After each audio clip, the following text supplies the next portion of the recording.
உலகெங்கும் வாழும் தமிழ் சொந்தங்கள் அனைவருக்கும் அன்பான வணக்கம். கந்தர் அலங்காரத்தினுடைய ஒவ்வொரு பாடலையும் சிந்தனை செய்து கொண்டு வருகின்றோம். அந்த வகையிலே கந்தர் அலங்காரத்தினுடைய 36வது பாடல். சுழித்து ஓடும் ஆற்றில் பெருக்கு ஆனது செல்வம், துன்பம் இன்பம் கழித்து ஓடுகின்றது எக்காலம் நெஞ்சே, கரிக்கோட்டு முத்தை கொழித்து ஓடும் காவிரி செங்கோடன் என்கிளை, குன்றம் எட்டும் கிழித்து ஓடும் வேல் என்கிளை, எங்கனே முக்தி கிட்டுவதே என்பது அருணகிரிநாதர் அருளி செய்திருக்கக்கூடிய கந்தர் அலங்காரத்தினுடைய 36வது பாடல். மிக மிக சிறப்பான அருணகிரிநாத பெருமான் நம்முடைய மனதிற்காக சொல்லக்கூடிய ஒரு அற்புதமான பாடல் இந்த பாடல். வரிக்கு வரியான விளக்கத்தை பார்க்கலாம். சுழித்து ஓடும் ஆற்றில் பெருக்கு ஆனது செல்வம், துன்பம் இன்பம் கழித்து ஓடுகின்றது எக்காலம் நெஞ்சே. அருணகிரிநாத பெருமான் நம்முடைய மனத்தை பார்த்து கேட்கிறார். நம்முடைய மனதிற்கு ஒரு அறிவுரையை சொல்லுகிறார். என்ன கேட்கிறார்? இந்த மனம் என்ன நினைத்து கொண்டிருக்கிறது? எதேதோ மேல் ஆசைப்பட்டு கொண்டிருக்கிறது. நாம் எல்லாம் செல்வத்தின் மீது, இந்த நிலையற்ற செல்வத்தின் மீது ஆசை வைத்து செல்வத்தின் பின்னாலேயே ஓடிக்கொண்டிருக்கிறோம். அப்படி செல்வத்தின் மீது நம்முடைய சிந்தனை சென்று விடுகிறது. நாம் இறைவனை நினைப்பது இல்லை. அதைத்தான் இங்கே குறிப்பிடுகிறார். அது எப்படி இருக்கிறது என்றால், சுழித்து ஓடும் ஆற்றில். சாதாரணமாக ஒரு மெதுவாக நகர்ந்து வரக்கூடிய ஆறு கிடையாது. சுழித்து ஓடுகின்ற ஆறு என்றால் என்ன? பெரிதளவிலே நீரை எடுத்துக்கொண்டு வேகமாக பெரும் நதி என்று நாம் எடுத்துக்கொள்வோம். காவிரி போன்ற பெரிய நதிகள் எப்படி ஆர்ப்பரித்து கொண்டு வருகிறதோ அது போன்று சுழித்து பல சுழல்களை தன்னகத்தை வைத்து கொண்டு ஓடி வரக்கூடிய ஆறு எப்படி இருக்கிறது? அந்த ஆற்றிலே எது இருந்தாலும், மண் கல் சின்னஞ்சிறு துகள்கள் எது இருந்தாலும் அவற்றையெல்லாம் அரித்து கொண்டு சென்றுவிடும்.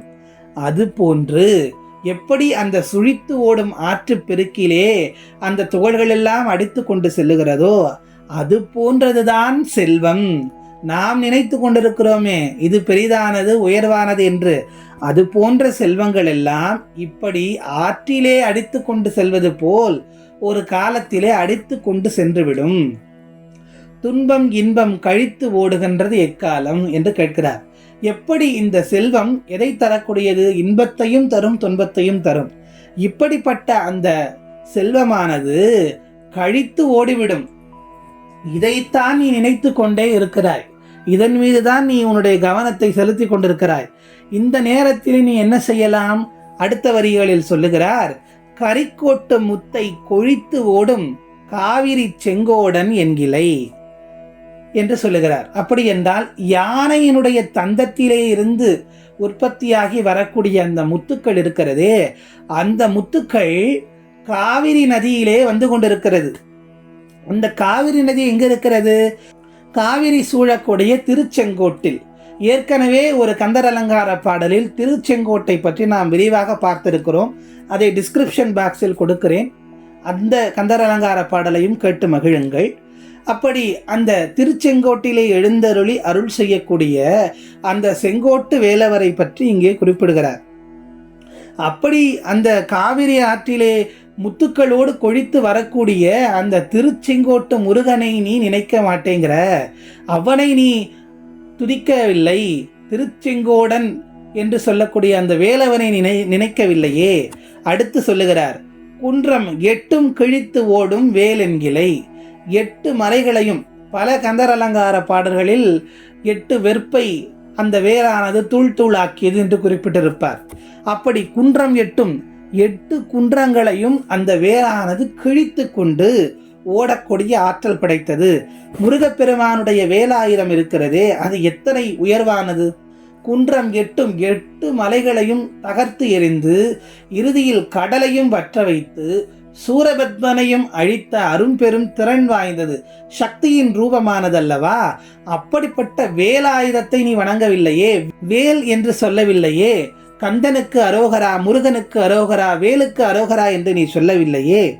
இப்படி இதையெல்லாம் சொல்லாமல் திருச்செங்கோட்டிலே இருக்கக்கூடிய அந்த செங்கோட்டு வேலவரையும் நீ துதிக்கவில்லை, நினைக்கவில்லை. குன்றம் எட்டும் கிழித்து ஓடக்கூடிய அந்த வேலாயுதத்தையும் நீ நினைக்கவில்லை, அந்த வேலையும் நீ வணங்கவில்லை. வேலை வணங்குவதையே வேலையாக நீ வைத்து கொண்டிருந்தால் தானே உனக்கு முக்தி என்பது கிடைக்கும். ஆனால் நீ செல்வத்தின் பின்னாலேயே ஓடிக்கொண்டிருக்கிறாயே, அந்த செல்வம் எப்படி ஓடிவிடும்?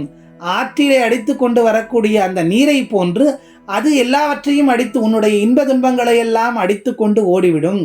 அதன் பின்னால் நீ ஓடாமல் அதையே நினைத்து கொண்டிருக்காமல் நீ முக்தி வேண்டுமென்றால் திருச்செங்கோட்டு வேலவரையும் அந்த வேலாயுதத்தையும் எண்ணி அவற்றை நீ துதித்து மனதிலே இருத்தி வணங்கினால் உனக்கு முக்தி கிட்டும் என்று சொல்லுகிறார் அருணகிரிநாதர். இப்படி இருந்தால் என்றால் உனக்கு எங்கனம் முக்தி கிட்டும், எப்படி உனக்கு முக்தி கிட்டும் அப்படின்னு நம்மை கேட்கிறார் அருணகிரிநாதர். ஆகவே அருணகிரிநாதர் சொல்வது போல் இந்த மனதிற்கு நாம் என்ன பக்குவப்படுத்த வேண்டும் என்றால், எந்த காலத்தில் பக்தி செலுத்த வேண்டும், ஒரு 60 வயசுக்கு அப்புறம் பக்தி செலுத்திக்கலாம்லாம் இல்லாமல் இளமை காலத்திலேயே நம்முடைய உடலிலே நல்ல ஆற்றல் இருக்கின்ற போதே எங்கெல்லாம் இறைவனுடைய சன்னதிகள் இருக்கிறதோ ஆலயம் தோறும் சென்று இறைவனை தொழுது வணங்கி பணிந்து அவருடைய அந்த வேலையும் துதித்து வேலும் மயிலும் போற்றி என்று சொல்லி முருகப்பெருமானை உள்ளன்போடு பிரார்த்தனை செய்பவர்களுக்கு முக்தி பேற்றினை முருகப்பெருமான் வழங்குவார் என்பதை அருணகிரிநாதர் இங்கே அடிக்கோடிட்டு காட்டுகிறார். ஆகவே எவர் ஒருவர் முக்தி வேண்டும் என்று நாம் நினைக்கிறோமோ அவர்களெல்லாம் இந்த கந்தர் அலங்கார பாடலை அன்றாடம் பாராயணம் செய்து முருகப்பெருமானுடைய திருவருள் பெருங்கருணையை பெற்று மகிழலாம்.